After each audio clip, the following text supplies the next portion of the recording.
Hello, my name is Sarah Leupold, and today I'm going to be covering eating and the media.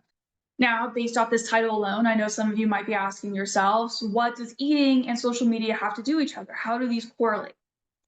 Well, this presentation is going to be talking about the effect of social media on eating disorders, more specifically, how eating disorders have increased over the past few years in the US. I'll be covering how social media has this effect, specific examples of a platform, and what we can do to fix this ongoing issue, as well as how we can fix this issue as a community. The influence of media. 81% of the youth in the United States of America are use social media daily. This is across multiple platforms. And along with this increased usage has a increased rate of eating disorders in the US, which has more than doubled, going from 3.5% to 7.8% of the US has an eating disorder. There's also a current trend of models getting thinner, along with internet personalities getting thinner through the use of both medication and extreme measures, whilst the average woman gains weight, which can cause dissatisfaction with self-image.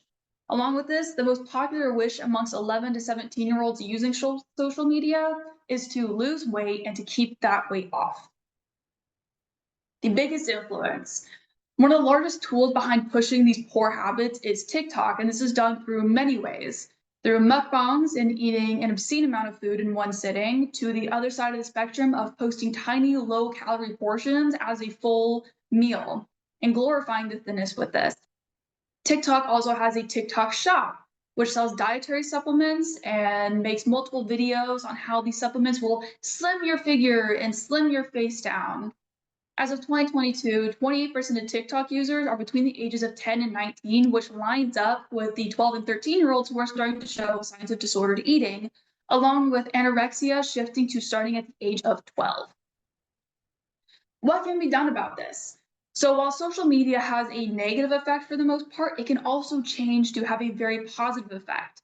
TikTok is using helplines where if you look up triggering words such as thinspo, fitspo, and other things that are used as discrete lingo to look up these triggering videos, instead of pulling up anything, any content, or any users, it will instead bring you a message and give you a helpline to message to receive help.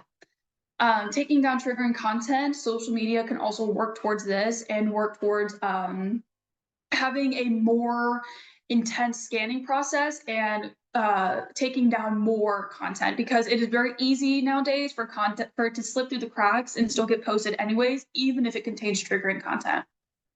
Now, we can also do account age restrictions. Instagram implements this by having accounts for 16-year-olds and younger, where the content that the viewer can see is very restricted, and it basically removes any content that will affect self-image, along with maybe making the viewer want to get a cosmetic procedure. A large part of the solution as well is prevention, understanding and recognizing what the signs of disordered eating is, and correcting that immediately and making sure that it does not progress. Family-based treatment is also a very viable solution, and it shows up to 50% of teens being treated with this technique achieving remission after only 12 months. Let's communicate. Communication plays a large part in the solution as well. This is through creating online and in-person communities, and also just changing the way that we speak about our bodies and about food into a more positive way. Springer Nature has a book where it talks about how therapy and empathetic relationships in general show to help better than a medication will, along with having fewer risks, such as just poor reaction to medication to heart complications as well.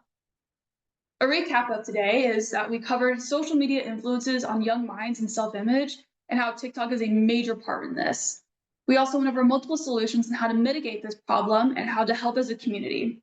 And while these solutions can seem daunting, it is a very small price to pay for a kinder, safer future for the world's youth. And that is my presentation. Thank you for listening to me today.